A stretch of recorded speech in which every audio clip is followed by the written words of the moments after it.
Hey, Mike Keenan, KM Fitness, coming to you today.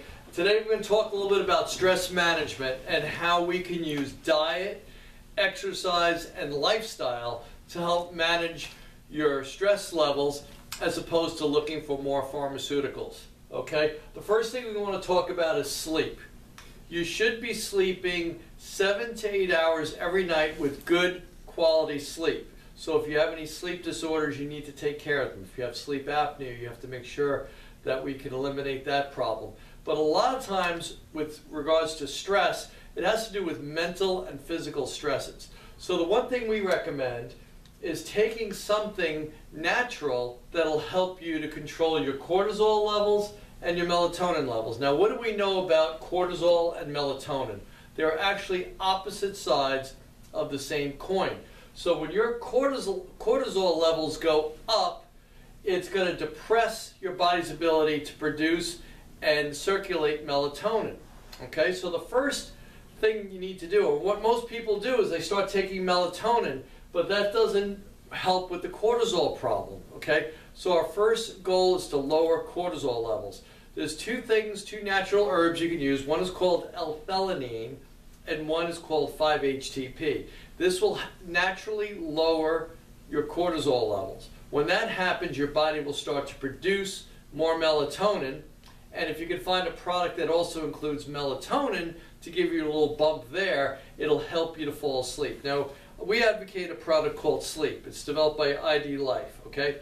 And it's a little strip that goes under your tongue, so you get a very rapid uptake of the 5-HTP, the L-theanine, and the melatonin. It'll help you to stay asleep, okay? So that's what we would recommend to you. The next thing we're going to do with stress management is walking, because we know walking will help to lower stress hormones, okay? It'll help to lower cortisol levels, okay? Also, it helps to keep your blood sugar balanced. Now, we recommend walking.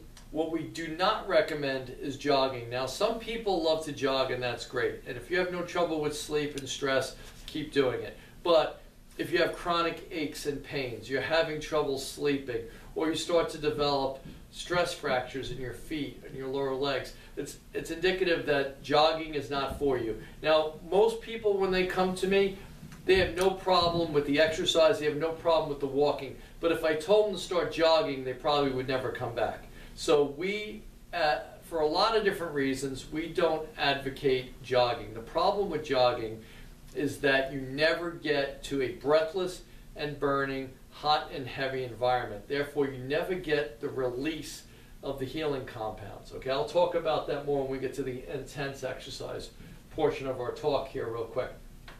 The third thing we recommend are rest and relaxation type activities.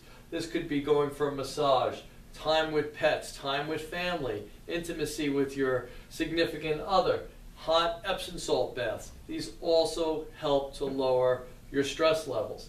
Now, with regards to the intense exercise, I want to use the analogy of a locomotive. We heat the water in a locomotive to create steam, and steam is what drives the piston in a locomotive, right? So what we want to do is we want to get a breathless and burning environment, taking the muscle to temporary muscle failure, creating a lot of heat by lifting a heavy weight. So we talk about the 2 B's and the 2 H's, hot and heavy, breathless and burning. That's going to create a lactic acid response. When you get a lactic acid response, that's the key that unlocks the door to the release of all your healing compounds, your testosterone, your human growth hormone, and all your other tissue repair hormones. That does not occur with jogging, because jogging never gets a lactic acid response. You can go out and run 3, 4, 5 miles and never get that lactic acid response. But in a short duration, heavy, hot, burning, breathless muscle contraction, whether it be doing sprinting, which would be considered an intense level of exercise, or burst training on the elliptical or the bike, or lifting of a heavy weight, you are going to get a lactic acid response, and you are going to take that muscle of temporary muscle failure. So that's an important tool with stress management. Nutrition. Without good nutrition, you're going to have a lot of trouble managing your stress. So we say don't skip meals. Make sure the meals that you're eating are balanced with the protein, the fats, and the carbohydrates. And we do recommend supplements because, you know, as we'll talk about in subsequent videos, I don't believe in the average American diet you can get all the nutrients you need to sustain a healthy body, a disease-free body. Okay, so we talk about using supplements. The last thing I'll talk about is something called cacao.